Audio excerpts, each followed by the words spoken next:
आज CNG pipeline गॅसमध्ये बिघाड झाला आणि त्यामुळे आज ज्या गाड्या गॅसवरती चालतात त्या गाड्यांचा मात्र मोठ्या प्रमाणात प्रॉब्लेम झाला की अनेक ठिकाणी पेट्रोल पंप हे बंद आहेत। मुंबई असेल, नवी मुंबई असेल किंवा ठाणा असेल, या ठिकाणी मात्र आज ज्या ठिकाणी गॅसवर चालणाऱ्या ज्या गाड्या आहेत त्या गाड्यांना पेट्रोल मिळत नाही, गॅस मिळत नाही आणि त्याचमुळे आज जर पाहायला गेलं तर मालाड येथे लिंक रोडवरती मोठ्या प्रमाणात गाड्यांची ही गर्दी पाहायला मिळत आहे आणि त्यामुळे इथे जे काय गॅस भरण्यासाठी जे रिक्षा चालक असेल किंवा फोर व्हीलर असेल हे इथं मोठ्या प्रमाणात गर्दी करतानाचं चित्र पाहायला मिळत आहे। त्यामुळे तुम्ही पाहू शकता पेट्रोल पंप इथूनच 1 किलोमीटरवर, त्या 1 किलोमीटर पासून 2 ते 3 किलोमीटर पर्यंत या लांबच लांब इथे रांगा पाहायला मिळत आहेत आणि हे जे रिक्षावाले आहेत हे लांब लांबून आलेले आहेत। काही लोक ही मीरा भाईंदरवरून आलेले, काही दहिसर असेल किंवा नवी मुंबई असेल, अशा लांब लांबच्या ठिकाणाहून लोक हे आता ह्या गॅस भरण्यासाठी या ठिकाणी आलेले आहेत। आपल्या सोबत काही रिक्षा चालक सुद्धा आहेत, आपण त्यांच्याकडून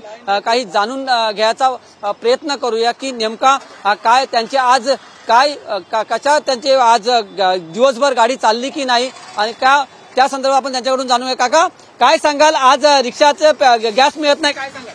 काय म्हणायचं आता, सरकार पण दुर्लक्ष करते, पोलीस तर सहकार्य करतच नाही। लाईन बघा किती लागली आहे, ती सकाळी 8 वाजल्यापासून लागलोय, अजून काय म्हणू बोला।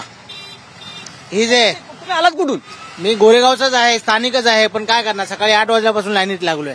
हे होते रिक्षा चालक, त्यांचं म्हणणं असं आहे की आम्ही सकाळी 8 वाजल्यापासून या गॅससाठी इथे लाईन लावून उभे आहोत।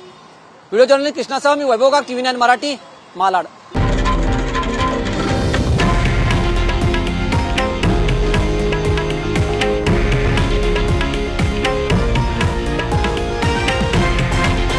हे आहे देशातील नंबर 1 न्यूज नेटवर्क आणि आपण पाहत आहात TV9 मराठी, एकमेव।